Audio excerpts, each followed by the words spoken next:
Muy buenas noches, amigos y compañeros de la Casa del Pueblo de Miraflores. Nuevamente nos reunimos en esta oportunidad, hoy martes 16 de diciembre, en nuestra última sesión del Foro Nacional, acompañado, por supuesto, como siempre, de nuestro querido amigo y compañero Víctor López García, quien tiene dos excelentes invitados el día de hoy. Víctor, ¿nos presentas a tus invitados? Muchas gracias. El toque. Muchas gracias, compañero Fernando Lindo. Y muchas gracias a ustedes por estar acá, ¿no? Es cierto, cerramos hoy los eventos del año, ¿no? Claro, todos brillantes invitados, ¿no? De lujo, por supuesto, ¿no? Nancy, nuestra querida Nancy, que la conozco hace mucho tiempo, ¿no? Arellano, es una amiga y compañera venezolana, es consultora, experta en marketing y comunicaciones, ¿no? Analista política también. Muchas gracias por estar acá. Y Hugo Guerra, ¿no? Que es un connotado periodista, comunicador, docente universitario, académico. Gracias por estar acá, Hugo. El tema que nos convoca, bueno, gracias a ustedes, ¿no? Que las conocían, ¿no? Solamente porque es un popular cantante, intérprete internacional, ¿no? Saludo a la presencia de Homero y su esposa, ¿no? Es el primer peruano que ganó nada menos que la gaviota de plata, ¿no? El Festival de Viña del Mar, ¿no? Gracias por estar acá, Homero, gracias. Un aplauso, ¿no? Gracias. Muy bien, el tema que nos convoca ahora es un tema de importancia global y nacional, ¿no? Este foro se denomina Estados Unidos y América Latina, patio trasero o buen vecino, encuentros y desencuentros, ¿no? Y como subtítulo, ¿no? Para focalizar el análisis, está los casos de Venezuela, Cuba, Nicaragua, Honduras, Bolivia y Chile. O sea, hay que tratar de analizar en el marco anteriormente señalado, ¿verdad? El marco global, ¿no es cierto? ¿Qué es lo que está pasando políticamente, electoralmente en América Latina, ¿no? ¿Qué va a pasar con Venezuela, ¿no? ¿Es inminente o no que pase algo, ¿no? Si esto, como se dice, arrastra o no arrastra en su caída a Cuba y Nicaragua, por la dependencia extrema que existe entre unos y otros, ¿no? Claro, son dictadores, genocidas, criminales, incapaces e ineptos. Lo que ha pasado en Honduras hace una semana, ¿no? Ha ganado un candidato, raramente ganó un candidato de la derecha, ¿no? Digo raramente porque es increíble que un país tan chiquito, ¿verdad?, se paralice en el proceso de conteo de votos durante una semana, ¿no? Y luego aparezca ganando justo el candidato a que Trump apoyaba, ¿no? Lo que ha pasado en Bolivia hace casi un mes, ¿no? Ha ganado un candidato de centro, ¿no? Derecho izquierda, de centro, ¿no? Diferente radicalmente a los 20 años de dominio hegemónico de la izquierda marxista latinoamericana, ¿no? Y lo que va a pasar el domingo en Chile, ¿no? Ha ganado largamente, ¿no? O sea, lo que me sorprende no es que haya ganado la derecha, sino la diferencia tan grande, ¿no?, que ha establecido con la candidata de la izquierda, ¿no? 20 puntos casi diferencia, ¿no? Algo inusual desde que volvió la democracia en Chile, ¿no? Entonces, en este contexto, vamos a tener, ¿verdad?, la voz rectora, señora de los invitados especiales, ¿no? ¿Qué les parece si arrancamos en una primera ronda de 15 minutos? ¿No? Por supuesto, nada más primero, claro, por supuesto, ¿no? Y 15 minutos, luego otra ronda de 10 minutos, y luego un diálogo. ¿Te parece? ¿Te parece, Nancy? Sí. Excelente. Entonces, un aplauso para Nancy Arellano.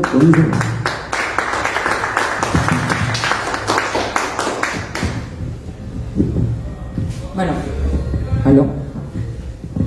Primero que nada agradecer como siempre la invitación Lindo.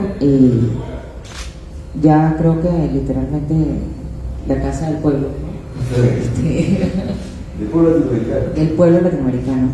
Y bueno, yo creo que el escenario está profundamente movido, no que antes no lo haya estado, siempre lo ha estado, la verdad.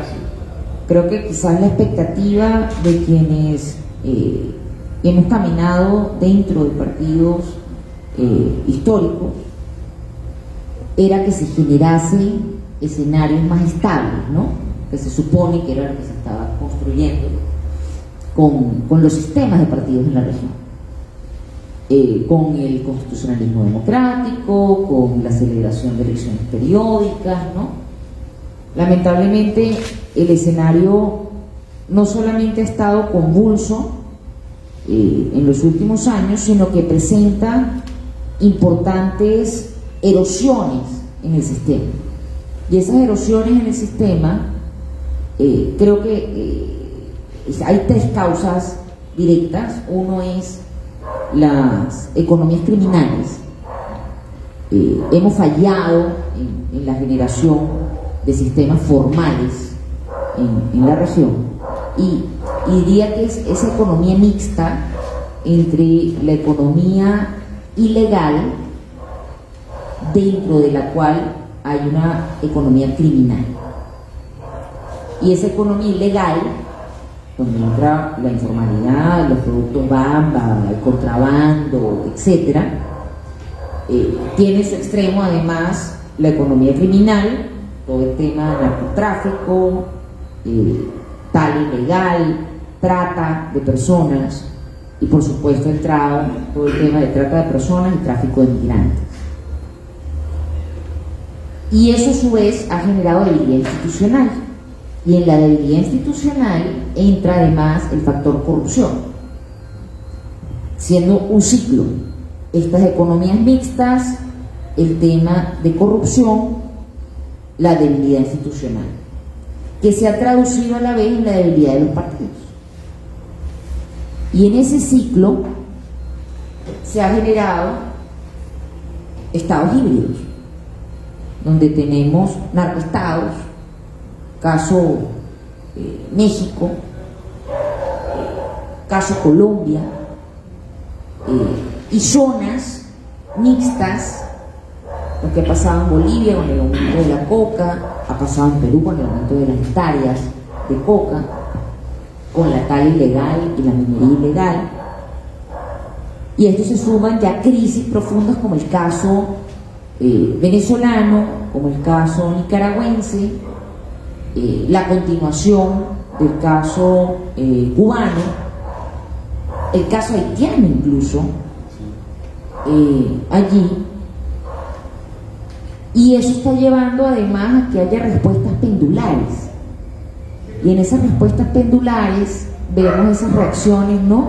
Derecha-izquierda, que como conversábamos antes, yo hay una parte en la que dudo ya, porque creo que el nivel de erosión de los partidos ha traído como consecuencia que se creen nuevas estructuras políticas que realmente ya no son partidos, sino carrozas electorales, ¿no? que se activan para únicamente presentar un determinado candidato, y además muchos apetitos, ¿no? personalistas que toman en nuestro caldo de cultivo regional un auge fácilmente. Ese personalismo caudillesco dentro del... Y tenemos un brutalismo discursivo, ¿no? Caso Bukele, caso Milei, caso Trump. Y ese brutalismo discursivo combinado con personalismo, combinado con debilidad de partidos, combinado, está generando un tema de impredictibilidad que alimenta además la desconfianza, ¿no? Y estamos en ese circuito perverso. Y la búsqueda de orden, allí, de la solución, la gente empieza a jugar a la tica, a ver si sale frente a esta oferta de quién puede poner orden. Y en el quién puede poner orden, pues empiezan a calar más aún tanto los discursos brutalistas como los personalismos que son capaces de poner orden. Y la derecha toma una figura interesante, porque teóricamente además ya concentra un capital. Entonces la gente piensa que hay menos posibilidad de saqueo, ¿no? Y por el lado de la izquierda, como ha habido toda una asociación de políticas sociales con totalitarismo, y hay toda una discusión de qué significa derecha-izquierda y si estamos hablando de autoritarismos versus democracia, o estamos hablando de hasta dónde Estado, hasta dónde privado, y cómo calibrar o recalibrar hoy día en este modelo híbrido, además, ¿no? En este modelo híbrido donde las empresas también subsisten en un ecosistema hibridado que se alimentan y alimentan estas economías marginales, ¿no? Entonces, claro, estaba revisando unas cifras, por ejemplo, del tema del narcotráfico y uno de los temas que se hablaba de Venezuela es todo el tema de Trump, la lucha contra el narcotráfico, y que tiene que ver con Venezuela, y la izquierda ha aludido que Venezuela no está en ninguno de los informes de UNODC, que es el organismo de Naciones Unidas contra las drogas, porque Venezuela no es productor, Venezuela no es productor, nadie está discutiendo que Venezuela sea productor. El tema es que en la cadena de suministro la mayor ganancia no está en la producción. Un kilo de coca pasa de $300 y llega a un aumento del 1200% en justamente la comercialización, o sea, la cadena logística, perdón, para llegar a la comercialización. Y el trecho más difícil es la sacada ya de la cocaína hasta la puesta en frontera de los mercados finales. Y ahí es donde está entrando justamente países como Venezuela, México, ¿no?, para entrarle a estos mercados. E incluso la ruta por Paraguay, Argentina, para llegarle por un lado a Brasil, por otro lado a Argentina, para llegar a Europa. Entonces, no estamos enfrentando muchas de las prioridades, digamos, estratégicas. Creo que el cortoplacismo, además, traducido en electoralismo, nos está matando. Los planes son todos como muy a corto plazo. No estamos planificando por escenarios tampoco.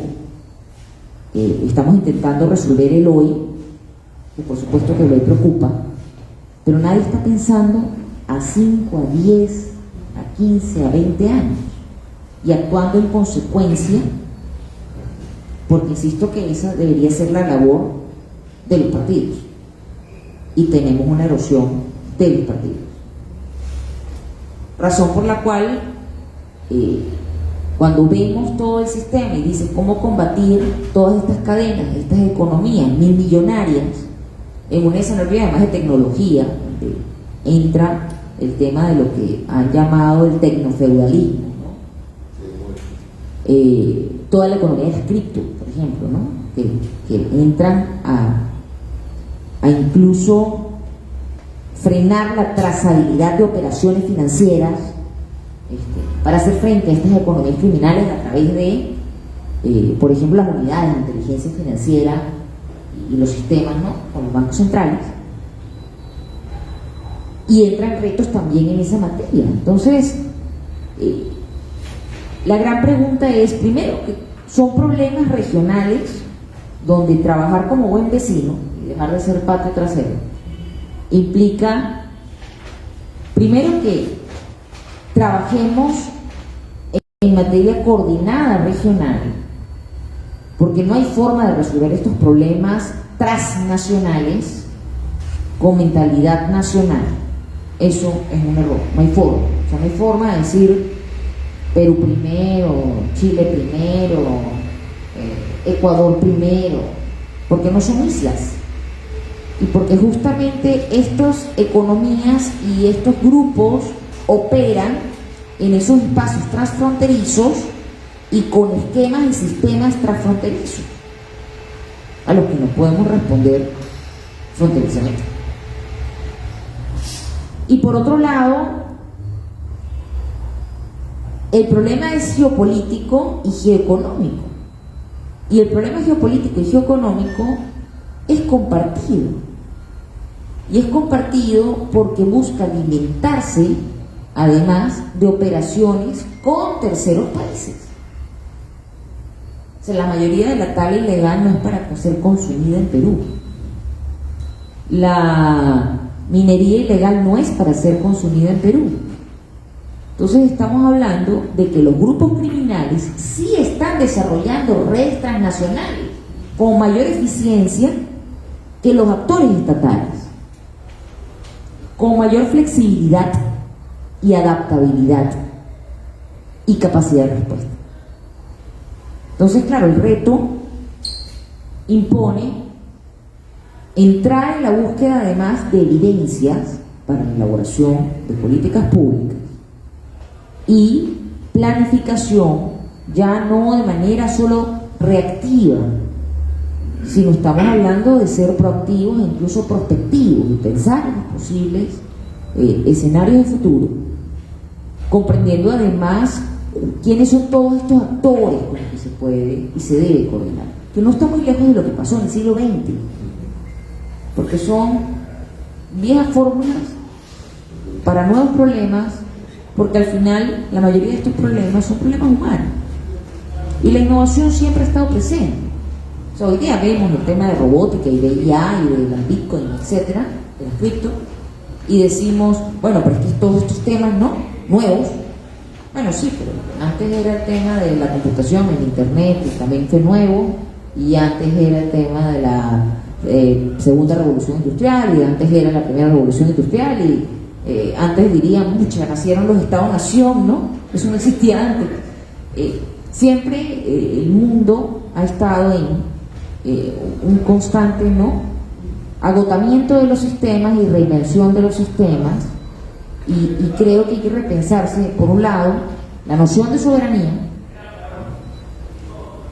la noción de Estado-nación en su concepto tradicional, y de la acción política en términos, insisto, geopolíticos y geoeconómicos, para poder hacer frente a los retos de precarización de las personas, porque al final nada de esto sirve si no da soluciones a las personas, y las personas no van a encontrar soluciones muchas veces en los actores formales, sino que encuentran en los actores informales, y eso es peligrosísimo, porque se validan a los actores paraestatales. O sea, la ausencia del Estado termina validando al actor paraestatal, y se vio con el COVID. Se vio como parte de los grupos que dominan territorios dedicados a economías ilícitas, contrabando, insisto, narcotráfico, llegaron a resolver demandas alimentarias, de salud, más rápido que los estados.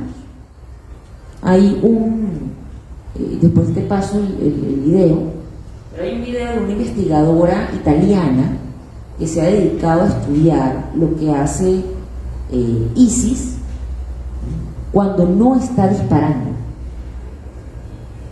y construyen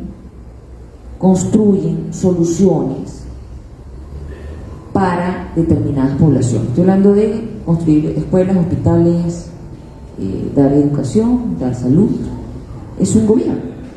Entonces, el tema es que a medida en que fracasa el sistema, se generan nuevos sistemas y se hibridizan. Y lo que ha pasado en Venezuela es una muestra de ello. Lo grave de lo que ha ocurrido en Venezuela y que ha traído, las consecuencias que ha traído, es que la hibridización del Estado venezolano, la colusión con actores paraestatales, FARC, ELN, Hezbollah, etc., ha terminado generando una renuncia al monopolio de la fuerza coactiva, una presencia del poder coactivo en diferentes niveles y sin límites en el Estado de Derecho, porque no hay Estado de Derecho, un retroceso evidente en materia de institucionalidad y derechos, y donde vemos la agudización de las contradicciones en la propuesta. Y eso no es izquierda, tampoco es derecha, es un paraestado gobernando. Porque, bueno, porque son los que emiten los pasaportes, son los que cobran los impuestos, son los que manejan hoy día los compromisos del Banco Central, pero paralelamente son los que pactan incluso con estos actores. Entonces, claro, eso termina generando una potencia de crisis expansiva, porque estos actores están validando fórmulas de cooptar un Estado y entraron en campañas y financiaron campañas, etcétera, y cambiaron normas y se apoderaron del Congreso y se pasó a la fórmula de constituyente, y de ahí control de cambio, y de control de cambio la entrada de los cubanos, y con la entrada de los cubanos las fórmulas, ¿no?, de solución a necesidades primarias condicionadas, ¿no? Te soluciono la vivienda, pero no te doy el título de propiedad, y además te lo condiciono que estés inscrito en el partido, y estás inscrito en el partido atendiendo a determinadas prerrogativas, y tus derechos ciudadanos son los derechos que adquieres como parte de la membresía, que está sujeta a la diligencia que coopta este híbrido, y donde no hay regla más allá de quien detenta el power, ¿no? Y ese power es a lo Pablo Escobar, plata o plomo. Entonces, en ese sentido, por eso se habla de que hay una refeudalización, ¿no? Un señor feudal y es lo que ha venido pasando incluso en la respuesta post, a nivel económico. Hay una dolarización de facto en Venezuela, por eso vemos videos de cosas que pasan, o sea, que hay Ferrari, y conciertos, etcétera. Han entregado partes de territorio. Si ustedes buscan en internet cómo está el arco minero, la presencia de estos grupos paraestatales, Tren de Aragua, por ejemplo, está prestando servicios de seguridad a minería ilegal dentro del arco minero para la extracción indiscriminada de recursos, oro, coltán, bauxita, que salen también por la cuenca del Orinoco. Entonces, estamos hablando de miles y miles de millones.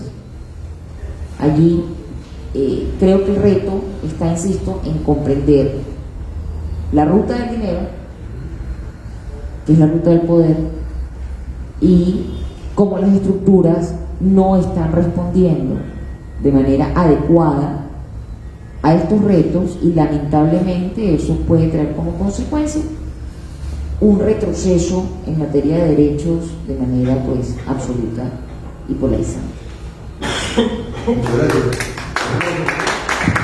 Gracias. Muy amable. Bueno, entonces utilizábamos unos 19, 20 minutos, ¿no? Pues, mi querido Hugo, utilizar el mismo tiempo, ¿qué le parece? ¿No? ¿Muy bien?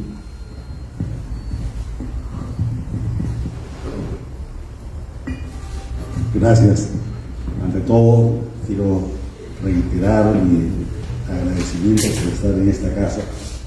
Ya no es la primera vez, hemos estado varias otras veces compartiendo. Y eso me alegra, me emociona, porque es la gran apertura democrática que tiene el APA. Y hay que subrayarlo.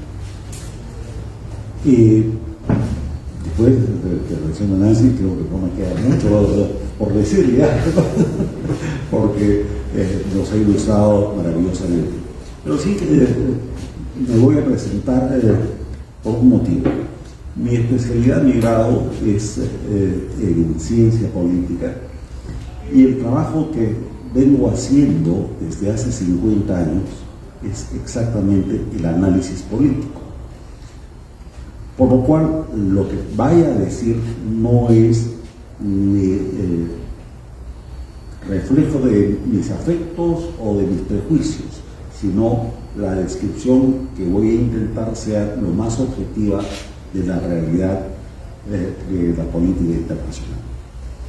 Cuando nos convocó Víctor, mencionó la frase de siempre, ¿no? Nos habremos convertido en América Latina otra vez en el patio trasero de Estados Unidos. Mi primera reacción fue: alguna vez dejamos de serlo. Pero más allá de esta reacción un poco cínica, me cuesta como analista romper con todos mis paradigmas anteriores sobre el ordenamiento político y estratégico. Definitivamente, para entender al primer actor, a Estados Unidos, ya no podemos utilizar las referencias ideológicas clásicas. Estados Unidos, en la era de Trump, no es de izquierda, no es de derecha en el sentido tradicional. No es neoconservador ni neoliberal. Estados Unidos es norteamericanista. ¿Qué significa esto? Una visión y un autoentendimiento de Estados Unidos como el imperio que renace después de un periodo de más o menos 15 años de destrucción en manos de los demócratas, que se fueron al globalismo. Y ahora Estados Unidos con Trump busca sus raíces y se reconoce, además lo dice claramente: somos el centro del mundo y somos un imperio. Nos guste o no nos guste, tenemos que entender que esa es la visión de la cual se desprenden las políticas públicas norteamericanas, las relaciones internacionales y el concepto geoestratégico que ellos tienen actualmente. De hecho, hace más o menos 15, 20 días se ha publicado la nueva doctrina de seguridad nacional de Estados Unidos. Y que nos dice muy esquemáticamente: número uno, Estados Unidos ya no es el socio que además financiaba profundamente a Europa. Para Trump y los suyos, Europa es un continente fallido, porque ha renunciado a sus principios de la Revolución Francesa. Ya no es el mundo liberal y eurocéntrico que predominó hasta mediados del siglo XX, sino que es un conjunto de 27 países que está en decadencia total. Han perdido el control de su población, tienen un índice de crecimiento poblacional negativo, están invadidos literalmente por la migración musulmana y sus rendimientos económicos están muy por debajo del nivel de Asia, e incluso empiezan en algunos casos a ser muy parecidos a los rendimientos económicos de América Latina. De hecho, España crece menos en su PBI anual de lo que crece el Perú. Para tenerlo como Francia es un estado fallido, acaba de suspender todas las celebraciones de Navidad y de fin de año por temor a las reacciones de los musulmanes. No tiene control sobre su población. Gran Bretaña igualmente ha tenido que retroceder frente a sus propias raíces. Tiene en Londres un alcalde que no solamente es musulmán, sino es islámico, y hay zonas en la ciudad, lo mismo que en París, donde cualquier persona que sea de tez blanca o que sea un europeo original no puede entrar porque ya domina la ley de la Sharia musulmana. Entonces, Europa, para Estados Unidos, un continente fallido, y en consecuencia la organización del Tratado del Atlántico Norte, la Organización de Defensa Militar, se ha empezado a dejar de lado. Trump, de hecho, bueno, si ustedes quieren defenderse, ustedes ahora van a bancar y van a financiar su propia defensa. Ya Estados Unidos no es el policía global, no le interesa. En segundo lugar, ¿qué dice la nueva doctrina de seguridad? Rusia es un país antagónico, lo más preocupante es su capacidad nuclear, pero Estados Unidos y Rusia pueden llegar a un equilibrio estratégico como en el pasado, y definitivamente la Rusia imperial, que es otra de las potencias que se reconoce, no es particularmente agresiva contra Estados Unidos. Ese, en todo caso, es un problema europeo, no norteamericano. Tercero, el caso del Medio Oriente. Definitivamente Trump apuesta por el gran tapón pro-occidental que es Israel frente al avance de Irán y de otros países radicalizados por el Islam. Y en ese juego, obviamente, hay algunos países que sobresalen. El enemigo que fue bombardeado no hace mucho, en la guerra de los 12 días, Irán sí es visto como una preocupación, pero se ha buscado un equilibrio mayor porque, por ejemplo, hay nuevos jugadores que acá probablemente no son muy conocidos, como son Pakistán y como es Indonesia. Acá no nos suena, son nuevos jugadores internacionales, no son potencias todavía, pero están en camino hacia. Respecto de África, Estados Unidos lo mira con escepticismo, con interés y avidez, sobre todo por sus minerales y sus tierras raras, pero no está en la lista de prioridades para la defensa, ya no la defensa, sino para la estrategia militar. Vean ustedes para entender cómo piensa Trump y cómo piensa su administración. Ya no hay una secretaría de defensa, ahora hay una secretaría de guerra. Una actitud totalmente diferente.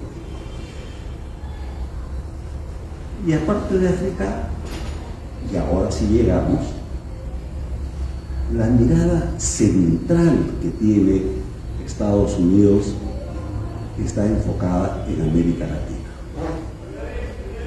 Lo dice claramente.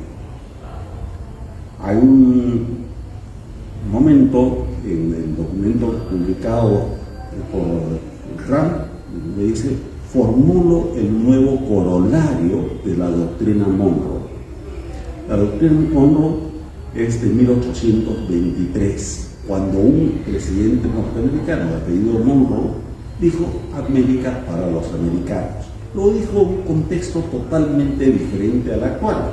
Era para prevenir que las potencias europeas colonizaran a países americanos que estaban en el trámite de su independencia. Recuerden, en 1823 nosotros mismos estábamos recién independizándonos.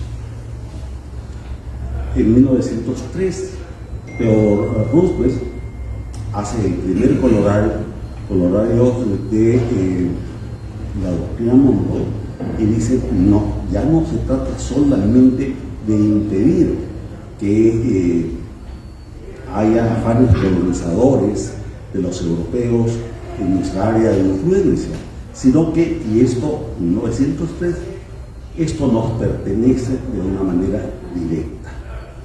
Y traza la línea del concepto de democracia que solamente es entendida por Estados Unidos hasta la década de 1970 aproximadamente, de una democracia representativa con valores occidentales y totalmente alineada con el capitalismo. Ese es el punto. Pero ahora, en la doctrina de Trump, que ya no es la doctrina Monroe, no es la doctrina Donroe, porque es Donroe, ¿no es cierto? La mirada hacia América Latina es totalmente geopolítica, como uno decía antes, es geoestratégica. Estados Unidos entiende que todo el hemisferio es parte de lo que se llama técnicamente su hinterland, es decir, su espacio de proyección, su espacio de seguridad. Y en términos de seguridad y de equilibrio de fuerzas y de administración militarizada es que se entiende la relación con nuestros países. ¿Por qué? Bien lo he explicado antes. Hay una serie de amenazas que Estados Unidos considera son muy peligrosas para la seguridad norteamericana, para el interés de los Estados Unidos.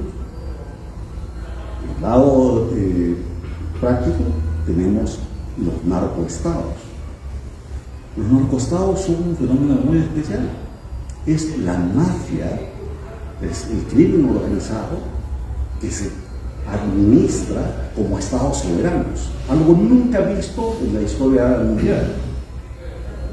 Y esa amenaza sí es particularmente grave porque con sus alianzas y todo lo que ya ha sido descrito, representa la posibilidad de que todo el continente sudamericano y centroamericano caiga en manos de grupos y bandas que no tienen propiamente una ideología, sino que tienen un interés mafioso sumamente grave.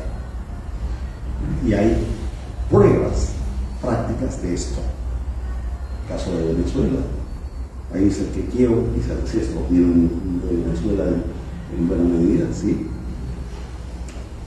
Pero el caso de Venezuela es clarísimo, tú lo has explicado, es el caso de México, donde sin ambajes podemos hablar de una narcodictadura, como dice la presidente Sheinbaum, a los narcotraficantes no se les puede agarrar a tiros porque no se puede violar sus derechos humanos. Y todo México, estamos hablando de 80 millones de personas, gira en torno al negocio. Y México es administrado ya como una narcodictadura. Una narcodictadura que se proyecta junto con la de Petro en Colombia, evidentemente la de Maduro en Venezuela, y que es necesario interrumpir, cortar. Estados Unidos está decidido a hacer la intervención.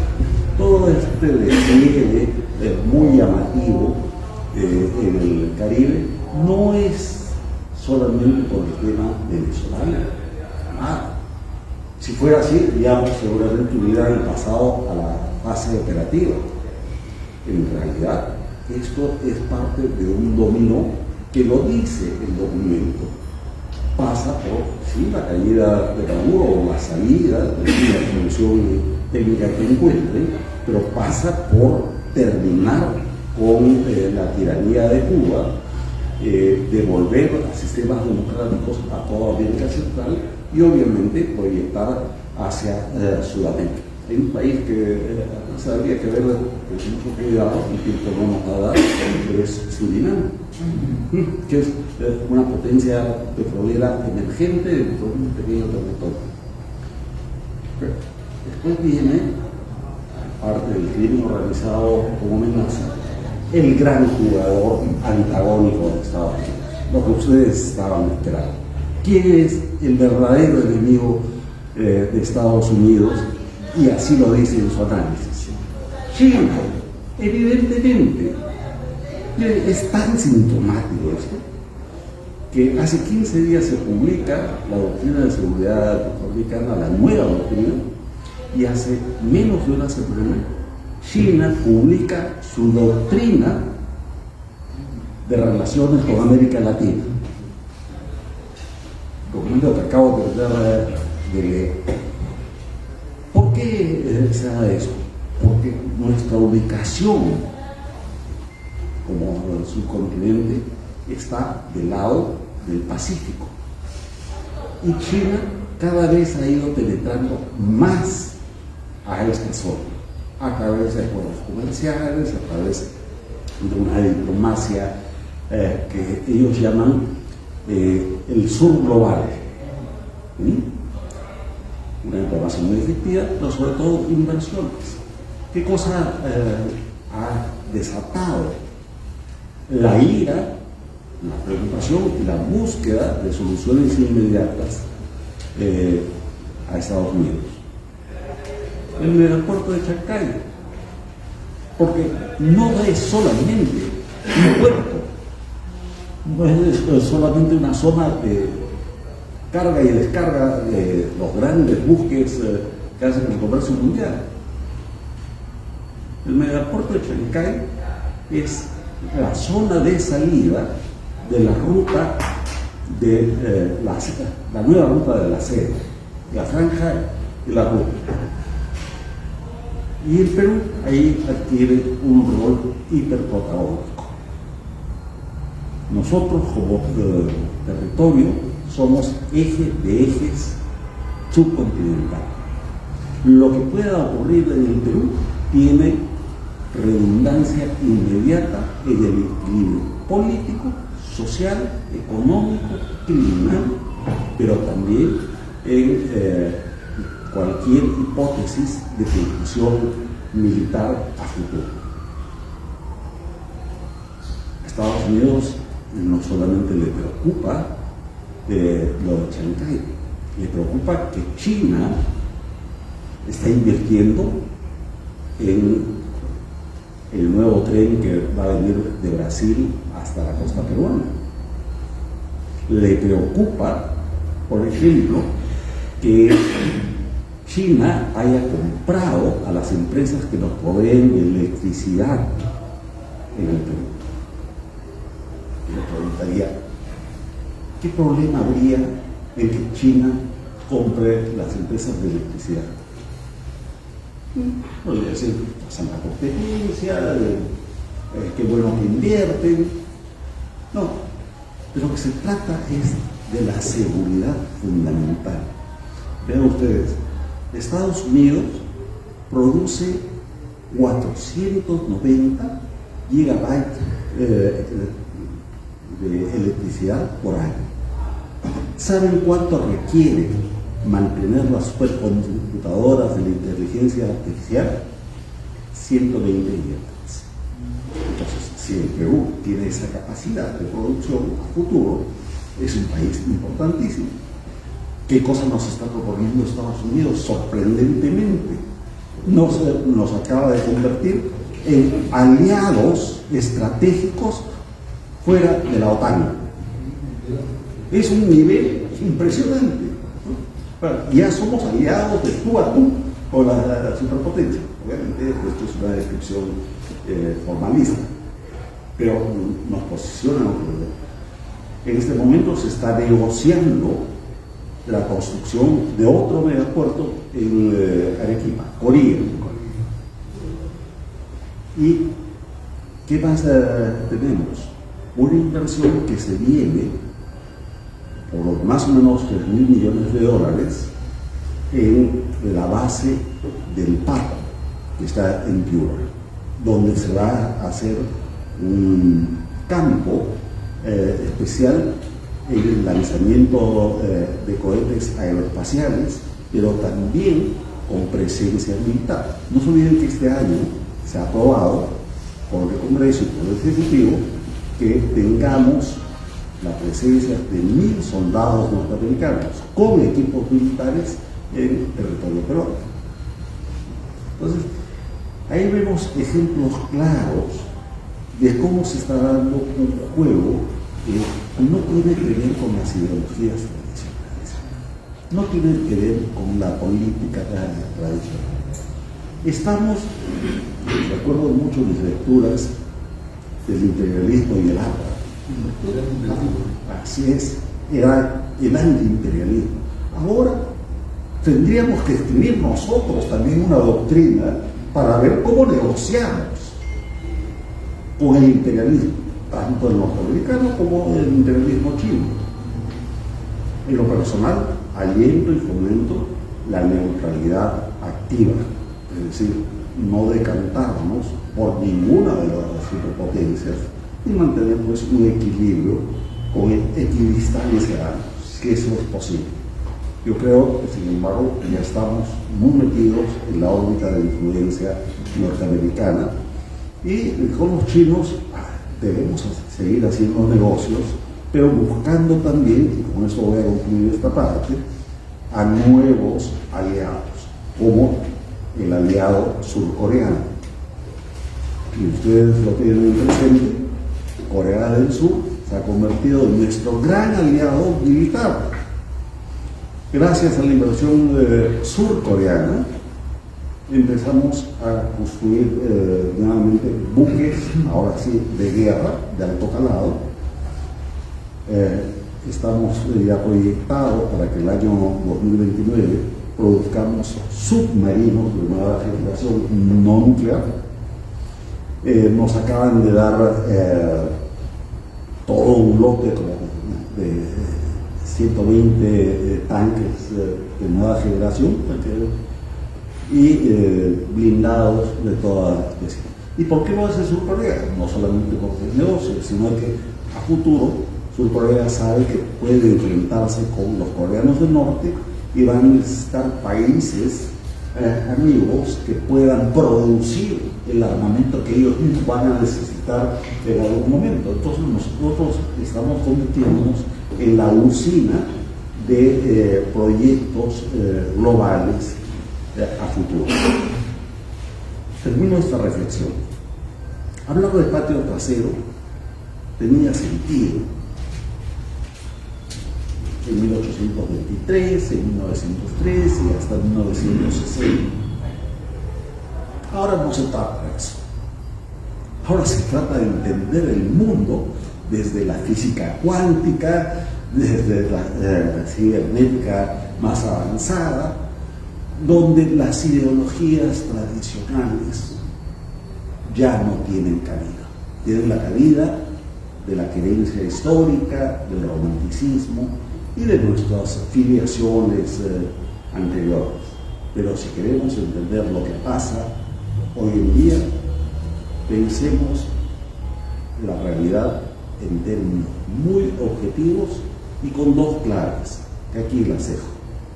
Uno, la seguridad interna, que es la viabilidad a futuro de los países que están amenazados, y segundo, la defensa nacional, donde se juega la soberanía, pero ya no exclusiva, sino soberanía condicionada en la relación con las nuevas superpotencias y muy en particular con Estados Unidos, que es el hegemón.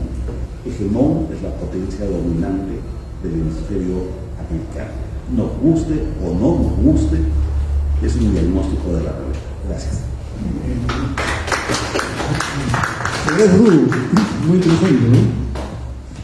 Realmente son convergentes, concomitantes las dos exposiciones, ¿no? Recién de Hugo hace un instante Nancy, ¿no? Dos formas de abordar, tú eres politólogo también, ¿no? Sí. Claro. Bueno, hubiera aquí. Así, es politólogo, ¿no? Realmente este título es un título, caramba, de provocación, ¿no? De debate. ¿Sabes cierto? Yo creo, y por eso también soy apurista, ¿verdad?, que la tesis fundamental que explica adecuarse a los tiempos de los cambios es la tesis del espacio histórico, ¿no? Entonces, no estamos congelados, atados. Lo que está permanente se varía siempre con los principios y los valores que no cambian, ¿verdad? ¿No? Pero lo demás, entramos a nuevas realidades. Entonces, en ese contexto, estos diálogos, estos análisis nos ayudan a repensar el mundo, la región y el país, ¿no? Porque, fíjate, digo más de una vez, ¿no? Y Chino ha sido un arista y lo sigue siendo, ¿no? Si los partidos están mal, ¿no es cierto?, el APRA está mejor, ¿no? O sea, pero nosotros, a pesar de todo, somos un partido de verdad, un partido serio, sereno y responsable. Somos un partido que tiene una base ideológica, un fundamento político de izquierda democrática, una base programática constante, ¿no?, que se va renovando, actualizando, ¿no? Entonces, este análisis, de verdad, nos ayuda mucho, ¿no? Yo les agradezco bastante por ese enfoque, ¿no? De repente había en ese contexto, ¿verdad?, que más o menos entrarle a lo que Lenin llamaba, y lo cita varias veces, ¿no?, el antiimperialismo en particular, ¿qué hacer? ¿No? O sea, ¿cómo comportar, cómo manejarnos en este contexto? Claro, han mandado algunas luces, ¿no? Por ejemplo, hace poco me entrevistó ahí, me dijo, Estados Unidos o China, ¿no? Claro, yo quiero la cultura occidental, el mundo occidental, ¿verdad? O sea, mi prioridad está en Estados Unidos, ¿no? O sea, a mi hijo de 18 años, que es el más izquierdoso que yo, me dice, yo soy antiimperialista, ¿no? Yo antes que era joven era estúpidamente antinorteamericano, ¿no? Tanto que me resistía a conocer Disney, imagínate, ¿no? De verdad, o sea, está tan mentalizado con un socialismo que está bien muy radical y al final tonto, ¿no? De verdad. ¿Y conociste? Después, ya cuando nació mi hija, al añito, dije, qué maravilla, ¿no? Y yo me resistí. ¿No? Los gringos invitaron a Alan, y a Lucho Alan, conozcan en Estados Unidos, ¿qué querían conocer? Y en la segunda ronda fui yo, con otro compañero. Elige 5 estados durante 40 días. Y el final de todo era, pues, Florida Disney. Y dije, no, pero me voy al país. Oye, idiota, 5 días me perdí. Bueno, cuento esto porque te le plantea varias cosas, por ejemplo, ¿no? El imperialismo ahora, pues, yo digo de nuevo tipo, ¿verdad? Y muy potentes, los chinos, ¿no? Y no te pueden negar a eso. Por ejemplo, fíjate, en mi libro, algunos de ustedes lo han leído, ¿verdad? Bueno, acabo de citar al amigo ¿no? En Venezuela, democracia y dictadura, y tú eres venezolana, mi hija nació en Venezuela, por supuesto. Cuando escribí el libro, los chinos debían dar ya cerca de $200.000 millones a Venezuela. Debían invertir, ¿no? $200.000 millones. Claro, se dice que en la conversación que ha tenido Xi Jinping con Trump, han dicho que si algo pasa, le respeten, ¿no es cierto?, la inversión, cosa que es correcta, ¿no? Invertido se respeta. El fondo chino. Y también los rusos, fíjate, ya tienen convenios, como cerca de 40 convenios bilaterales militares, ¿no? Es más, ya hay armamento ruso muy potente. Bueno, ese tema de pensar. Claro, hace tiempo, ¿no? Entonces, el tema es qué hacer, ¿no? Y particularmente qué hacer del Perú. Fíjate, Perú ha entrado sin que muchos se imaginen a ser un jugador fundamental en esta geopolítica global, ¿no? Y fundamentalmente, fíjate, no por su gobierno, ¿no? Es toda la energía que tuvo la lucidez, la previsión, ¿no?, de armar un contexto que no existía entonces, ¿no?, de Asia Pacífico, ¿no? Sino que la realidad lo ha llevado al Perú a tener que entrar en ese tema, ¿no? Que no nació tampoco políticamente, ¿no? Nació empresarialmente, ¿no? O sea, Chancay nació como un proyecto empresarial, de privado, ¿no? Y luego los chinos han mirado con ojo de ver, como dicen, ¿no? Y digo con todo respeto, ¿no? Los norteamericanos se han quedado idiotas, ¿no?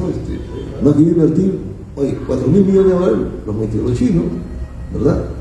Y la preocupación norteamericana es también la utilización probable, en un marco ya de enfrentamiento, confrontación que no queremos que ocurra, de que se convierte en una arma estratégica fundamental, ¿no? Chancay en términos militares, ¿no? Muy bien, ¿qué hacer, mi querida Nancy? Tenemos máximo 10 minutos, ¿no? Tendrán ya dado. No, vaya. Las mujeres además tienen toda la libertad del mundo, ¿no? Para no encadenar. Y como decía el poeta, ¿no? Y el hombre pobre, va hijo, ¿no?, vuelve los ojos locos, ¿no?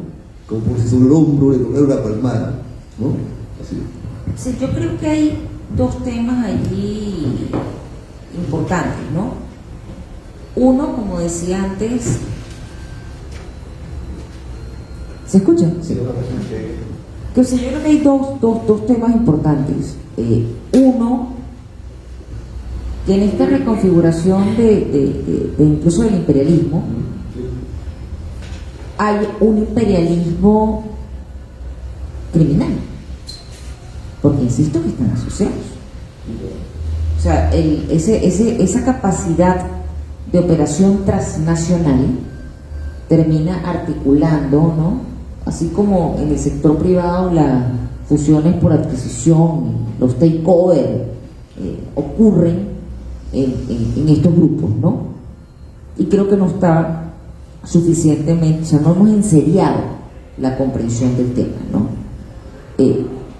El otro asunto es nuestra estupidez como región a no vernos como región y a no operar realmente como región. Yo aquí estaba anotando unas cifras, ¿no? América Latina tenemos aproximadamente 663 millones de habitantes. Estados Unidos 344, China 1410, Europa 720. En tierras fértiles, nosotros tenemos entre 20 y 30%. Concentramos el 33% del agua mundial, teniendo además el mayor número de metros cúbicos por habitante a nivel mundial. Agua. No hay forma en la que la tecnología produzca agua, o sea, ni por muy avanzado que esté quien sea, ni Europa, ni China, ni... Luego, a eso hay que sumarle lo que tenemos en tierras raras. Concentramos el 60% del litio y el 46% del cobre a nivel mundial. Cuéntame cómo hay tecnología sin cobre, sin litio. A eso súmale las reservas de petróleo, que son las mayores a nivel mundial. Entonces, insisto, si nosotros entre América Latina, con un pasado compartido, con componentes culturales muy parecidos, con una mayor identidad cultural que Europa, y seguimos sin vernos como potencia, que tenemos los recursos para sentarnos en la mesa con propiedad, pero los primeros que no nos valoramos, y por eso te decía que lo que a mí me parece más triste de toda esta historia es autocondenarnos a la minoría de edad y seguir pensando si este va a resolver o no va a resolver, o cómo hacemos para generar una nueva guerra fría y estar en el medio siendo Suiza.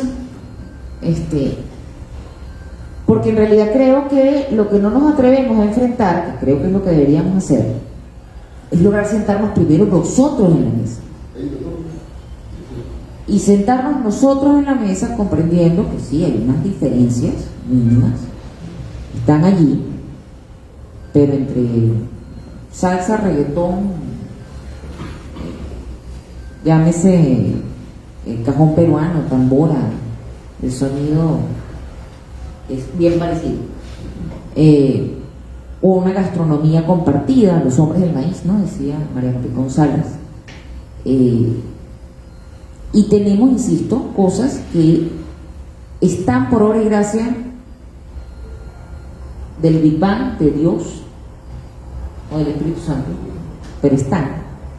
Y eso suma el talento, porque la verdad es que como hemos sido además un continente que ha emigrado, y hemos demostrado cuando hemos estado en los diferentes países desarrollados que hay una fuerte capacidad técnica que ha llevado a latinoamericanos a ocupar las mayores posiciones en empresas y en organismos a nivel internacional. Bueno, para hablar del secretario general de Naciones Unidas, el anterior presidente del director, del MIT era venezolano, y así podemos ir con brasileños, venezolanos, o sea que tampoco nos falta talento.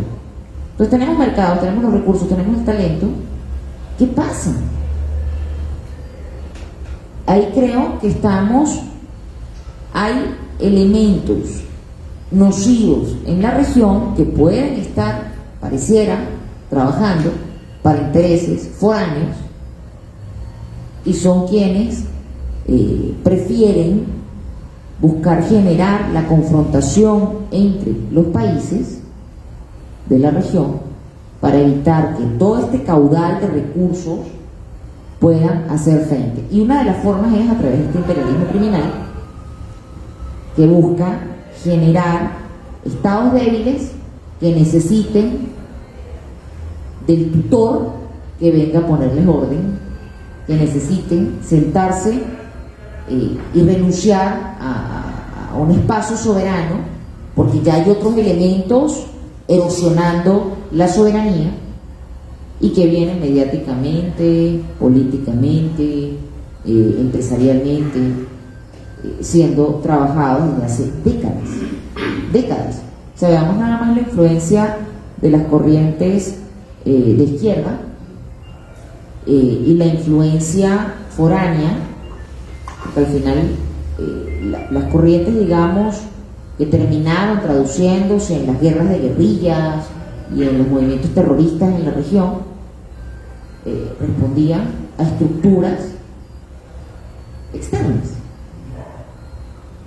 Y por otro lado, a nivel de empresas, a nivel del capital, por decirlo así, y las soluciones neoliberales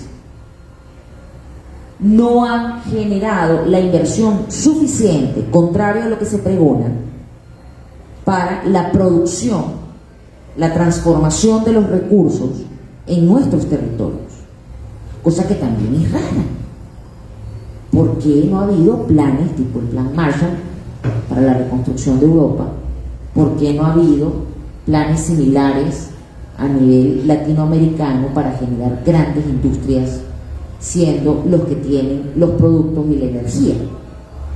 ¿Por qué resulta más apetitoso generar acuerdos de exportación de productos que de transformación de productos,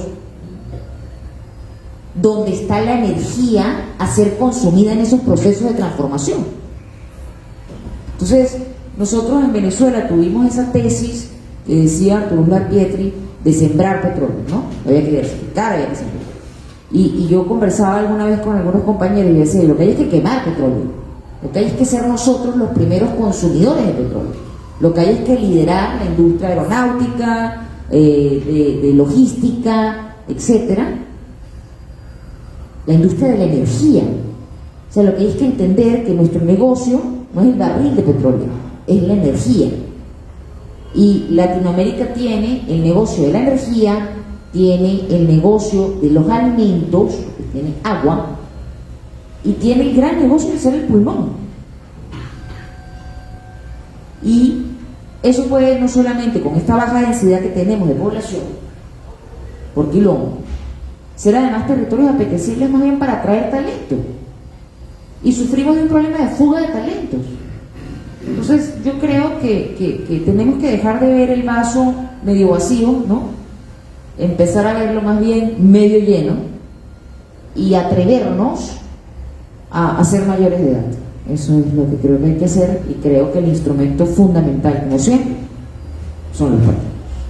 Porque sin estructuras que generen políticas públicas, funcionarios y candidatos, líderes, con una visión de mediano y largo plazo, muy difícil que podamos lograr la voluntad necesaria para hacer frente a estas amenazas con consistencia. Muy bien. ¿Y qué hacer, por ejemplo, nos dice Nancy? Ratifica los 5 puntos fundamentales, fundacionales del APRA, como concepción global y organización continental, ¿no? Acaba de decir la falta de industrialización del país, por ejemplo. Sigue siendo una tarea pendiente. De América Latina, ¿no? De Perú también, ¿no? Punto APRA, ¿no? El antiimperialismo sigue más vigente que nunca, ¿no? Por supuesto, el nuevo tipo, ¿no? En el contexto de las nuevas realidades, ¿no es cierto? El canal de Panamá, que se lo quiere apropiar del nuevo Estados Unidos, ¿no? Y por supuesto, un tema que yo siempre lo digo, sobre todo en el debate ideológico y político con las izquierdas marxistas, extremistas y radicales estúpidas, ¿no? La solidaridad con todos los pueblos y clases oprimidas del mundo, ¿no? O sea, para nosotros el imperialismo es de derecha y de izquierda, ¿no? Siempre ha sido así. La solidaridad es con los regímenes autoritarios, ¿no? Lo rechazamos, ¿no? Me parece idiota, estúpido, por ejemplo, le decía al comienzo a Hugo, a Nancy, ¿no? A Fernando, que ahora que va a ser el AI Festival, que es una entidad internacional, ¿no? Cultural, integral incluso, ¿no? Comenzó siendo un evento de carácter solamente literario, ¿no? Que va a ser ahora en Cartagena, India, y porque la han invitado, muy bien, ¿no? A María Corina Machado, para ver la líder más importante de América Latina y de repente la líder más importante del siglo. Los rojos ya no quieren ir, ¿no? Imagínate, ¿no? No voy porque va a estar. Eso es una estupidez, de verdad, ¿no? Siguen siendo defensores de regímenes totalitarios, absolutistas, tiránicos, etc. Muy bien, gracias, Rino. Mi querido Huguito, ¿qué hacer? ¿Por qué tuvo que haber un Lenin que planteara el qué hacer? A ver, creo que hay varios niveles para intentar, más que una respuesta, un acercamiento a la realidad. Desde el punto de vista doctrinal, tenemos que recordar que el APRA nos propuso un ideal maravilloso: Indoamérica.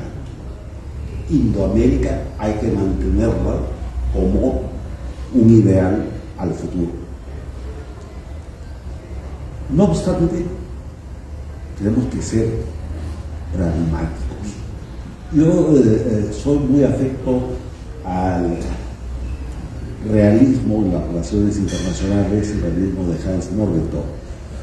Y reflexiono de esta manera. La primera vez que implementamos de manera sistemática una unión continental, va a cumplir 200 años el Congreso Anfitriónico de Panamá, que fue traicionado por el propio gobierno y que inviabilizó cualquier posibilidad de que fuéramos repúblicas federales unidas en Sudamérica. Bolívar traicionó. En 1948 se funda la OEA. 2025, la OEA es como esos carros viejos que por fuera todavía llaman la atención, pero por dentro son un cacharro viejo que no sirve para nada. La OEA tiene que ser refundada.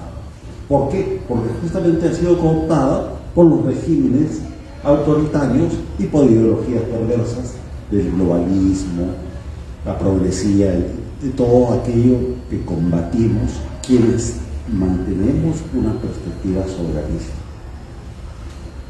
Tenemos que trabajar en la refundación del sistema interamericano.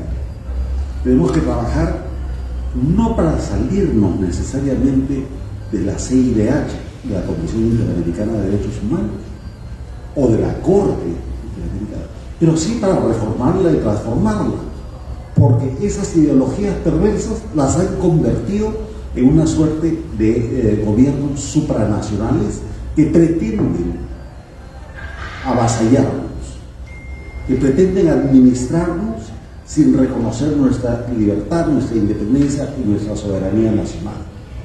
Toda esa lacra de la izquierda progresista y perversa que ha teorizado sobre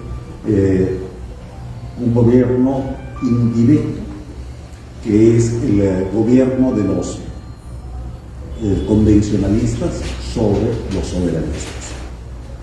Tenemos que revisar también nuestros procesos de integración más directos. La Comunidad Andina de Naciones me parece que ya cumple 66 años. No ha funcionado. Es más, Venezuela se fue, Chile se fue. Proceso asociado. Así es. Pero hay discusiones interesantes ahí en la CAN ahorita. Sí, están asociados, pero como comunidad de integración no hemos funcionado porque nuestros niveles de desarrollo económico son diferentes, nuestras velocidades de desarrollo social y político también son diferentes y las economías simplemente no son convergentes. Y los regímenes, porque no hay un consenso de cuáles son los objetivos regionales que es fundamental. Y eso tenemos que trabajar. ¿Qué hacer? Tú pronto estarás, mi querido Víctor, en el Senado de la República. ¿Ah? Un aplauso para Víctor. Pronto será senador y probablemente ese sea un espacio para discutir qué cosa debemos hacer.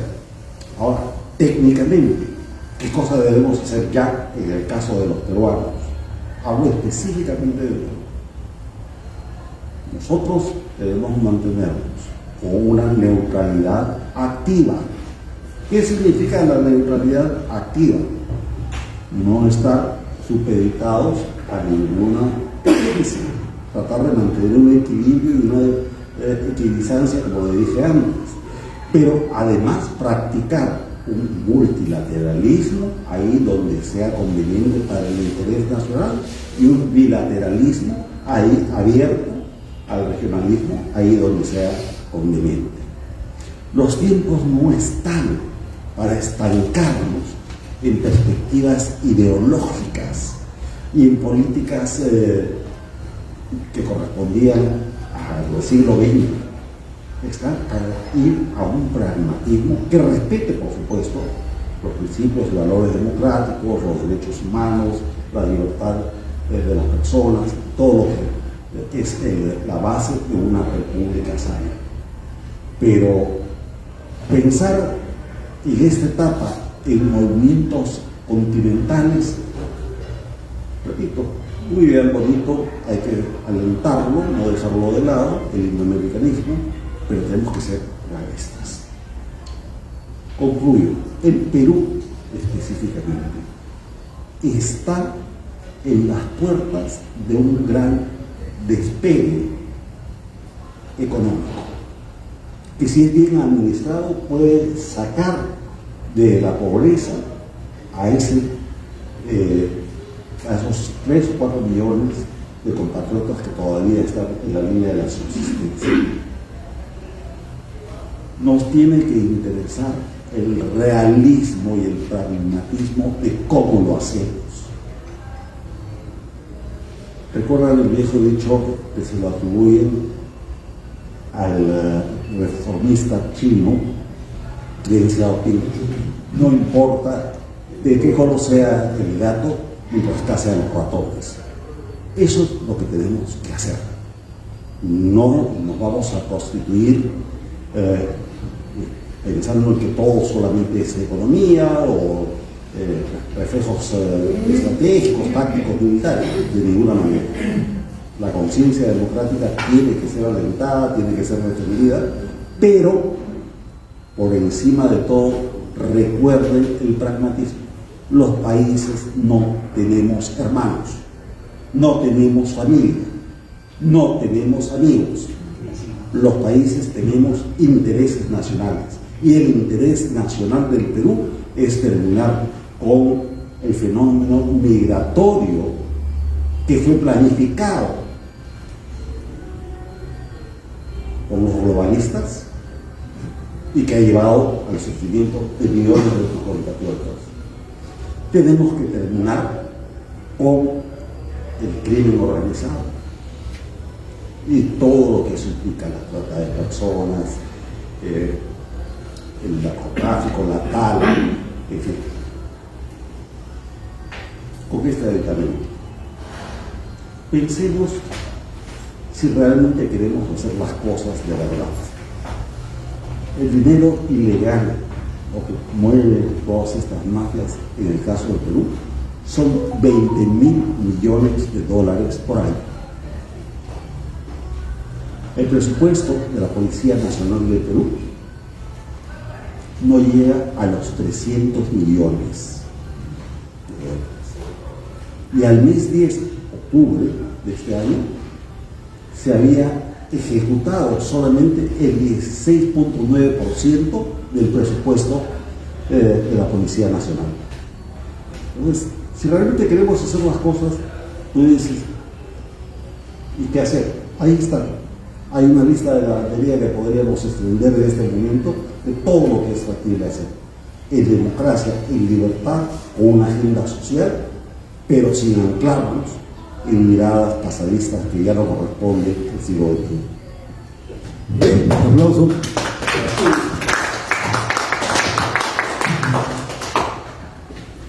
¿Qué le parece si Hugo, Nancy, ¿no? Por supuesto, Fernando, dueño de casa, si establecemos un diálogo concreto, ¿no? O sea, acerquemos 3 preguntas, ¿no? Porque quiero saludar la presencia antes de un gran amigo y compañero de la juventud, ¿no? Jacobo Miski, que está acá, ¿no? Aplausos a Jacobo.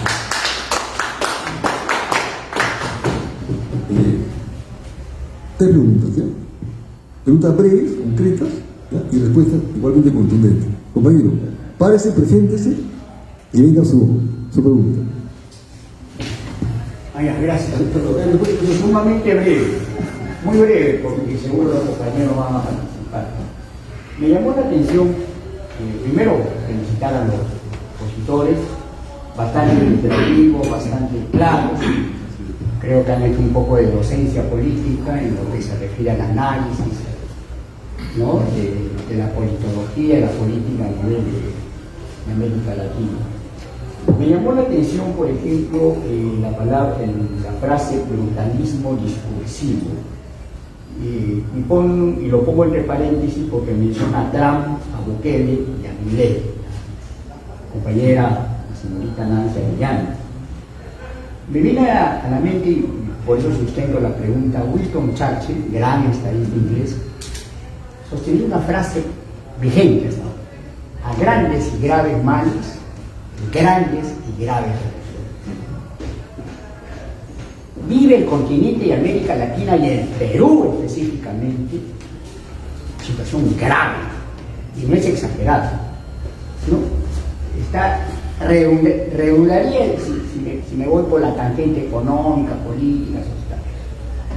Pero no cree usted de que eso de etiquetar el urbanismo discursivo sea un exceso, no sé si literario o también discursivo, con todo respeto, pero no, para empezar, no soy admirador de los 3, pero sí considero que en algunos aspectos Bukele en el Perú es necesario. Es tema de otra conversación, de otro diálogo. Mi reflexión también, la segunda, esa es la primera, y la segunda es la vigencia de la torre. O sea, decir, por ejemplo, dejémonos un poco de ideología, del discurso ideológico, no tan cierto. ¿Por qué? El pensamiento, la doctrina, la filosofía de la torre está cada vez más presente y más vigente. Razones amables. ¿Por qué digo esto? La ausencia del Estado, también se dijo, favorece a la economía criminal. Verbigracia, Pablo Escobar en Colombia. Por dar un ejemplo de los muchos que también en el Perú tenemos. Y acá termino, y esta es mi reflexión.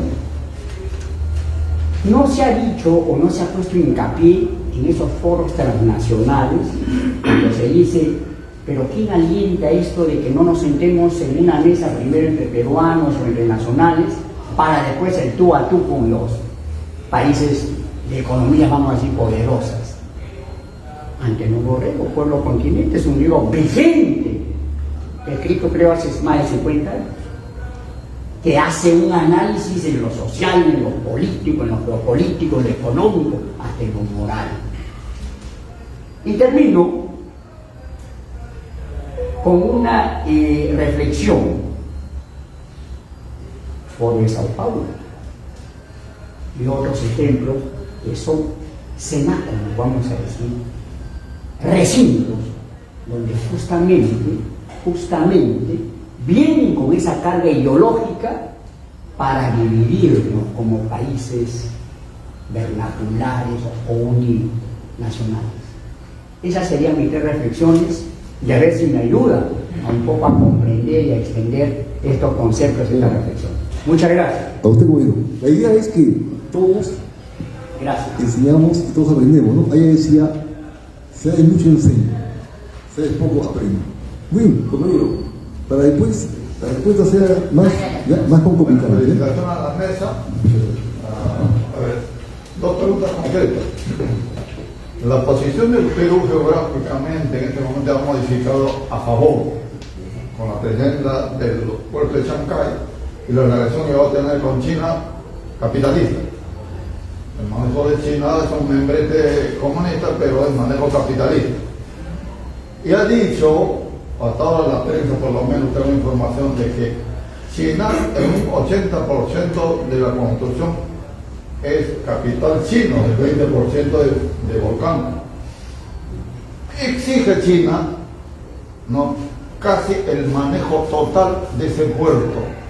¿Qué les parece? ¿Qué debe hacer el próximo gobierno frente a esa presión imperialista de China? Y la otra es, en general ya, a nivel mundial, el otro imperialismo ruso declara una guerra a Ucrania, siendo Stalin que mató cerca de 200 millones de muertos en la época del imperialismo ruso, ¿no?, por hambre a los ucranianos. Y ahora otra guerra contra ese pueblo, que conduce, ¿no?, a una posible guerra con la OTAN y compromete Europa. ¿Qué pasa con Perú? ¿Cómo debe estar? Gracias. Muchas gracias. ¿Alguien más? Compañero, la tercera y culminamos. Venga. Párese, por favor. Quisiera hacer una pequeña corrección y de manera irreverente quizás a la expositora Ariana. El elemento químico litio no es una tierra rara, es un metal ubicado en el grupo 1A, litio sobre potasio, no es tierra rara. No, es separado. Y con respecto al politólogo, quisiera hacerle una pregunta. Cuando la doctrina Monroe se dio a conocer en 1823, como lo formuló él, hubo expresiones como, por ejemplo, América para los americanos, pero no he encontrado yo por ahí si fue Monroe o algún periodista o politólogo, teniendo presente que en aquel momento el espacio-tiempo es muy diferente al actual y no existía el término politólogo, tampoco existía el término geopolítico. Mi pregunta puntual: ¿quién acuñó el término América Latina patio trasero? ¿Y en dónde está ese documento? Y la segunda pregunta, le pido que haga usted el papel de un Nostradamus contemporáneo y nos diga en qué cree usted que va a acabar Corea del Norte. ¿Cuál va a ser su fin? Porque la relación no es tan cordial como Corea del Sur. Entonces, esas son mis dos preguntas a usted. Muy bien, muy interesante. Un aplauso para los que han preguntado, por favor. Los compañeros y amigos. Muy bien, comenzamos con nuestra querida Nancy, las mujeres primero, siempre, ¿no? Sí, cuando decía lo de las tierras raras, lo decía separado de litio y cobre. Lo que pasa es que para tecnología son elementos decisivos que están buscados, tanto el cobre como el litio, como las tierras raras, razón por la cual hemos visto toda la negociación con el caso de Ucrania.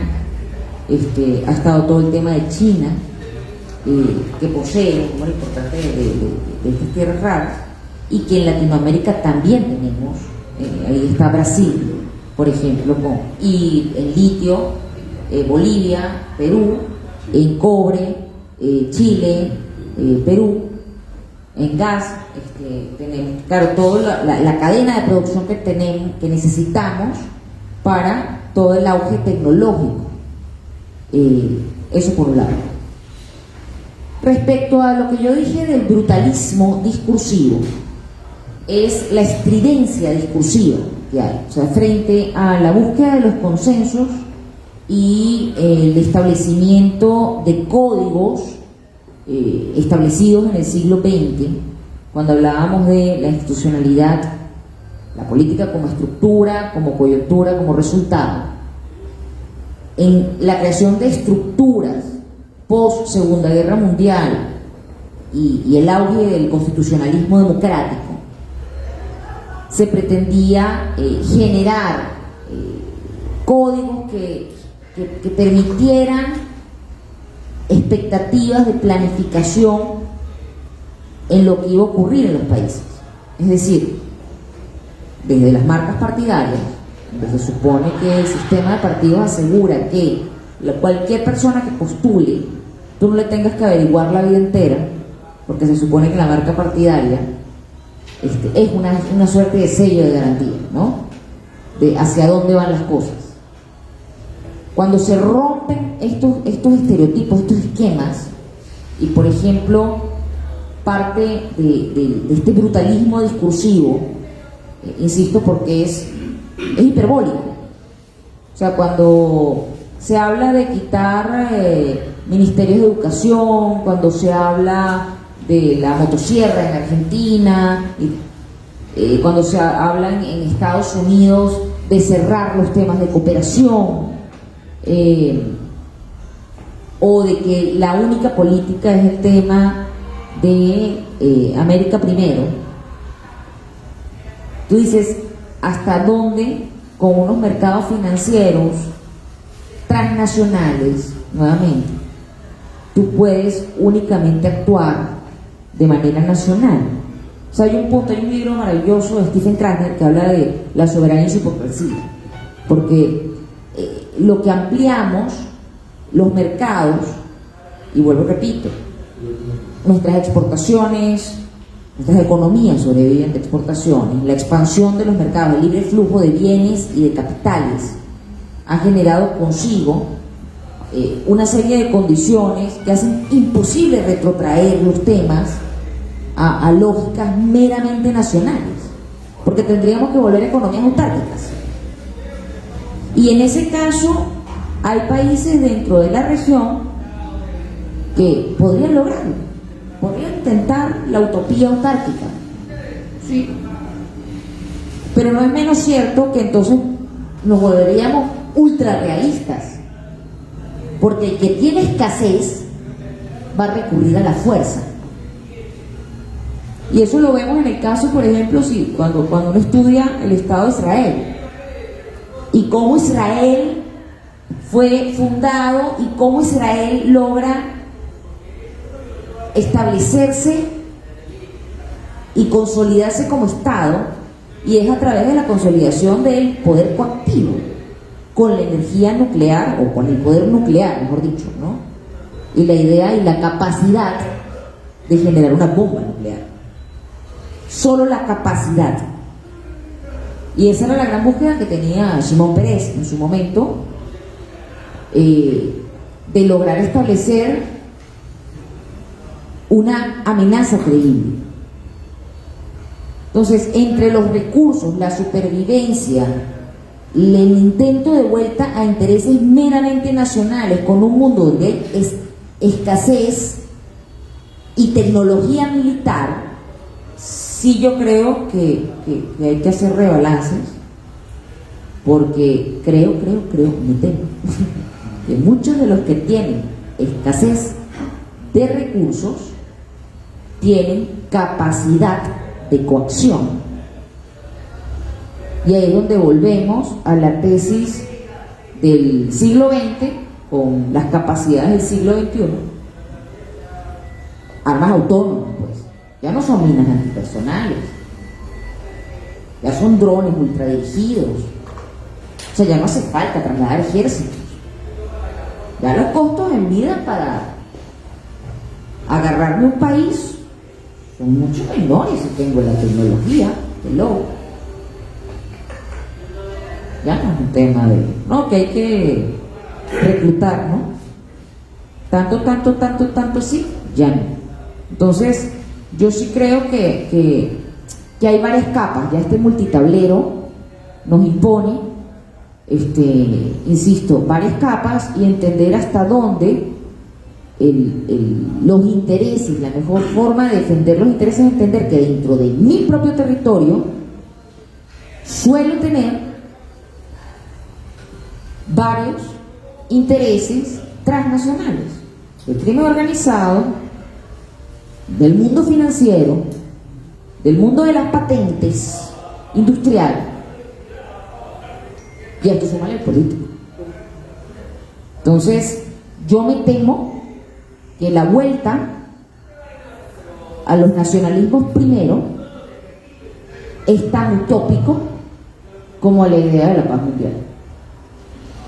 Creo que hay que entender que tenemos que generar nuevas sanas tensiones en el juego geopolítico y geoeconómico estratégicamente, siendo estratégico, pero esto es un multitablero. O sea, yo creo que no hay una solución unilateral, y por eso hablaba de los brutalismos discursivos, porque plantean soluciones unilaterales que tampoco, porque difícilmente puedas lograrlo, y por eso vemos que en el caso de Trump y los tariffs avanzó con el brutalismo discursivo, después echa para atrás, va a la amenaza marcha y después vuelve para atrás, porque eleva la negociación y después la baja. Que el tema que hablaron en relaciones internacionales con la teoría del loco, ¿te acuerdas? Entonces, yo creo que, insisto, ahí tenemos, lo que sí creo que tenemos que tener más orgullo de las posibilidades de con qué negociamos en la mesa. Y creo que eso sí sería una novedad en el siglo XXI. Muchas gracias. Gracias.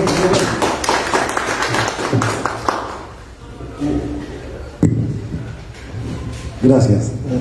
Muy rápidamente voy a ir de atrás hacia adelante. Gracias, Nancy, por mencionar el caso de Israel. Pertenezco a la comunidad y de hecho yo soy sionista activo. Por lo tanto, para mí el modelo israelí, si bien no es replicable en todos sus alcances, las condiciones en América Latina son totalmente diferentes, pero conceptualmente es un paradigma, y es un paradigma de un nuevo tipo de soberanía. ¿Qué es soberanía? Que es lo que nos está seguramente faltando a los peruanos y a los latinoamericanos: la soberanía identitaria, sentirnos orgullosos, en nuestro caso, de ser peruanos y de ser hispanoamericanos más que latinoamericanos. Que es un tema claro, ojo, la distinción. Ahora, dicho eso, se mencionó algo que me pareció particularmente satisfactorio. El compañero menciona al imperialismo chino, y sí, hay que llamarlo como tal. Ya somos demasiado complacientes. Está bien que un mundo que ya es totalmente globalizado, hagamos negocios, aceptemos las inversiones, pero justamente desde una perspectiva de soberanismo básico, tenemos que ponerle condiciones al capital, que es lo que siempre defendió Aya de la Torre, que tiene una gran vigencia. El espacio-tiempo histórico tiene una vigencia hoy día. Lo manifesté en una referencia en la sala de banderas del partido de Alfonso Ugarte hace ya buen tiempo.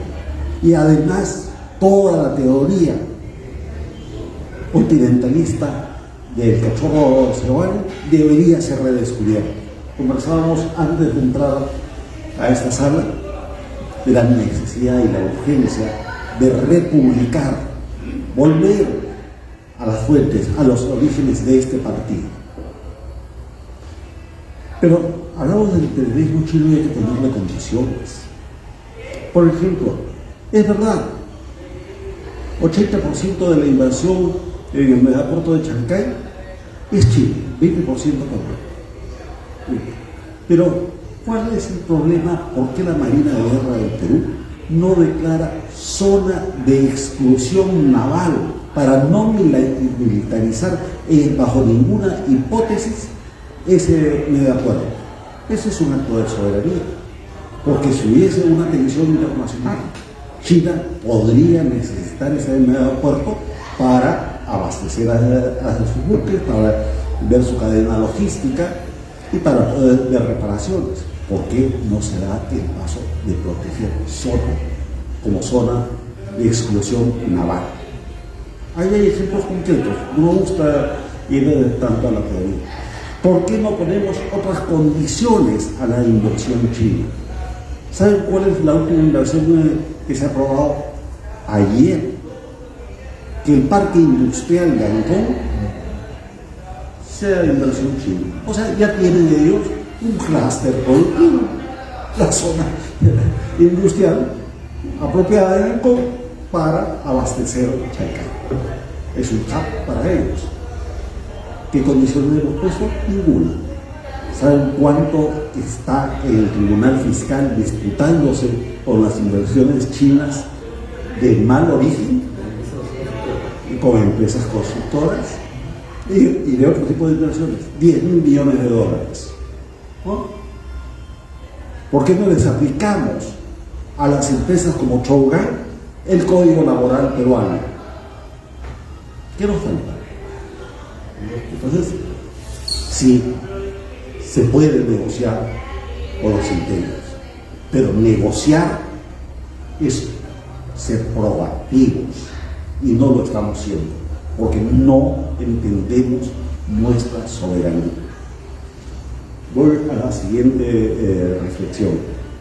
Efectivamente, en 1823, el presidente Monroe de Estados Unidos hace la declaración de su doctrina. Y esa declaración fue importante. Estados Unidos recién se estaba consolidando como Estado federal. Y había una serie de peligros. Francia ambicionaba y de hecho ocupó México durante Napoleón III en el segundo intento con Maximiliano. Venezuela fue bloqueada entre 1861 y 1863 por franceses, italianos y británicos que querían cobrarle a la fuerza préstamos bajo una invasión militar. Entonces, en su momento la doctrina Monroe nace de una necesidad de protegerse frente al expansionismo y el hegemonismo europeo, y es positivo. Hay que leer las cosas en su debido contexto. 1903, como lo mencioné, es cuando Theodore Roosevelt no solamente hace el primer corolario de la doctrina, sino que aplica otro criterio, el del big stick, el gran palo, el garrote. Y dice literalmente en ese corolario: los países de América estarán supeditados al interés norteamericano. Y si no lo entienden por las buenas, zanahoria, habrá que hacerlo con el palo. Ahí comienza el imperialismo burdo, bruto, duro, que se va a extender en el tiempo hasta la década de 1970 aproximadamente. Ya en los 80 empezó a decaer. Es cuando hay invasión a República Dominicana, cuando se invade El Salvador, cuando se desarma Costa Rica, etc. Y bajo ese criterio es que ahora se hace un nuevo corolario, como lo expliqué en mi primera intervención, o una relectura doctrinal de la seguridad norteamericana, y ya se están dando pasos. Ya mencionamos los que se han dado en el Perú, ¿no? Esto de ponernos de socios estratégicos fuera de la OTAN y las inversiones que pronto vienen para contrarrestar a Chile. Pero ya lo hicieron en Panamá. En su discurso inaugural, ¿qué cosa propuso Trump? Renombrar el Golfo de México como Golfo de América. Y ahora, en los mapas oficiales del mundo, salvo el mexicano, figura como Golfo de América. Pero no solamente eso. Se impuso sobre el gobierno de Panamá y obligó al gobierno de Panamá hace año y medio a romper contratos privados con los chinos. Y ahora Estados Unidos ha retomado el control del canal de Panamá. Tesis histórica de defensa indoamericanista del APA. Ya los pasos están ahí. Ahora, vamos a seguir interpretando la doctrina Monroe. Ya no. Hay un corolario que se ha publicado hace 15 días y que nos explica una visión que solamente tiene como referencia esa doctrina. Ahora es la doctrina Monroe. de Donald Trump, y ahora simplemente para hacer alusión a toda una trayectoria diplomática, económica, comercial, política y sobre todo militar norteamericana. Periodistas que hayan acuñado eso, no en particular, no. Eso ha sido una tesis central que en su momento la estructuró para los últimos años del siglo XX Henry Kissinger, y que la aplicó ciertamente en mucho el presidente Bush. No,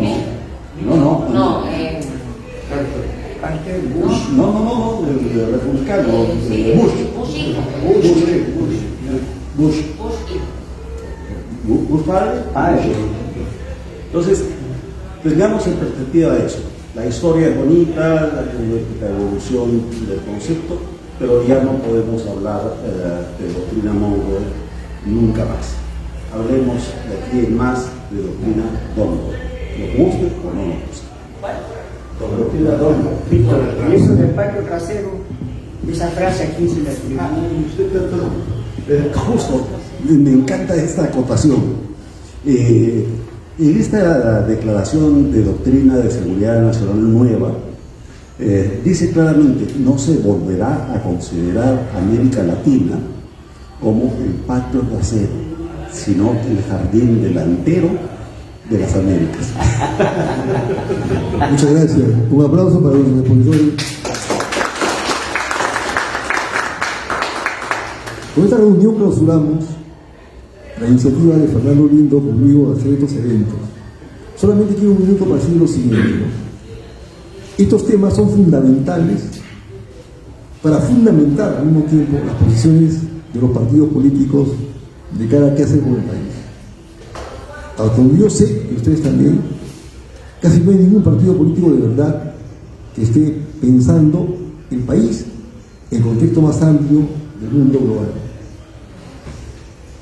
No tienen políticos de verdad que tengan los componentes fundamentales para plantear políticas públicas nacionales en el marco global. Yo hice un libro con Mucho Tantalián en la década del 80, llamado Proyecto Nacional. Y tú lo has dibujado ahorita. O sea, ¿qué país queremos construir en el marco global? ¿No?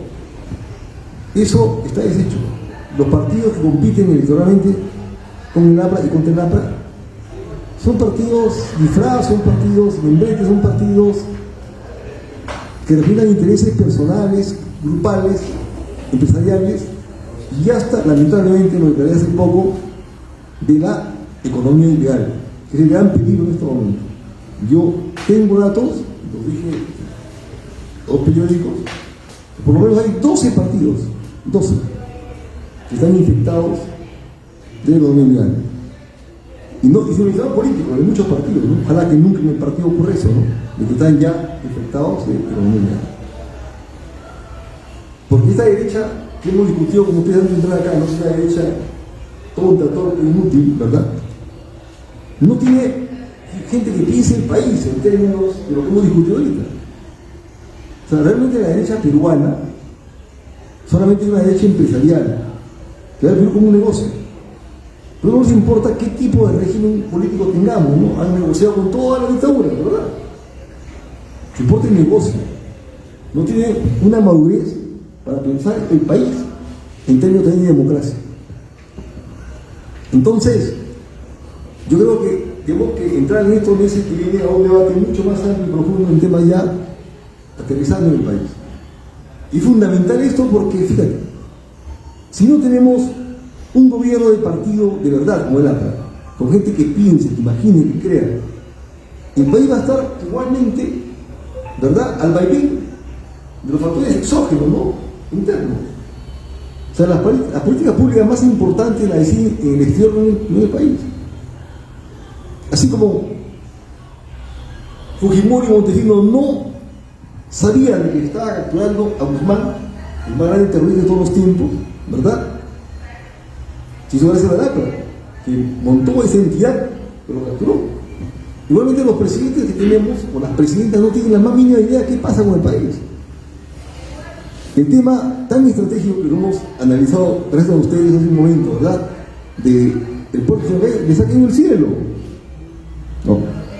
O sea, tenemos un gran tema que resolver. O sea, ¿qué modelo de país queremos construir? En términos de desarrollo económico, de progreso social y de modernización política e institucional. Y eso tendrá que dar respuesta el Partido Aprista con sus candidatos. ¿Y qué políticas públicas aplicar, por ejemplo? Yo decía hace un sábado que me entrevistó Canal Negro, en términos de desarrollo económico, ¿no? Hay 4 cosas que son fundamentales, ¿no? Garantizar inversiones que generen empleo, que produzcan consumo y sobre todo que mejoren condiciones para el país. En términos sociales, no sé qué partidos están ahí, ¿no? Yo he sido presidente 2 veces del plan de gobierno. ¿Cuáles son? Reducir pobreza, desigualdad, segundo. Tercero, eliminar el hambre. Y cuarto, miseria. En términos políticos, yo me reafirmo ahora que está Nancy con nosotros, ¿no? En que hay 3 cosas fundamentales que la ha garantizado toda la vida en su propuesta programática, ¿no? Democracia, libertad, justicia. Y ese contexto que ustedes han tocado, ¿no? Cero corrupción y lucha total y absoluta en contra de la criminalidad, cualquiera que sea su forma. Y cierro con esto. Alan García en 2006, el oro estaba a $800 la libra, ahora está a 4.200, o sea, 5 veces más. En el año 2006 el presupuesto global era de 60.000 millones de soles, ahora es de 250.000 millones, o sea, 5 veces más. En ese tiempo se dio agua, desagüe y luz a millones de peruanos, títulos. Se hicieron 56 hospitales. De entonces hasta ahora no hay un solo hospital. Ustedes han tocado el tema de esas cosas, es incapacidad, ineficiencia, y es inmoralidad y corrupción. Es eso. Yo toco el tema de las empresas chinas, ¿no? Es un tema que a mí, yo lo estoy tocando en un libro mío que ya anunció a chino, ¿no? Que se llama Es China imperialista, lo publico en 3 meses, ¿no? Y si algo me pasa, por favor, Homero, ya sabe que los chinos van a hacer lo que me están aplicando, ¿no? Entonces, lo digo porque es cierto, hace poco la comisión investigadora, una cosa buena que ha hecho el Congreso, es sacar, ¿no? Un informe, ¿no es cierto?, detallado. ¡Qué bárbaro!, ¿no es cierto? Claro, Odebrecht es lo máximo conocido, pero los chinos acá se están levantando más de $10.000 millones en obras con el Estado que las han empezado y no las han terminado. En unos casos ni siquiera las han empezado. Esa es la parte mala también de los chinos. Entonces hay mucho, como decía Vallejo, y con esto termino, ¿no? Hermanos, hay mucho por hacer. Te agradezco mucho, Fernando, por esa confianza. Hemos trabajado juntos estos meses, ¿verdad?, estos temas. Y a ustedes por su permanente e inmaculada presencia de siempre. Muchas gracias. ¡Viva el APRA! ¡Viva el APRA! ¡Viva Migraciones Aprista! A partir de, estimados amigos, compañeros, a partir del mes de enero, ha sido la última, el último martes de conferencias aquí en la Casa del Pueblo.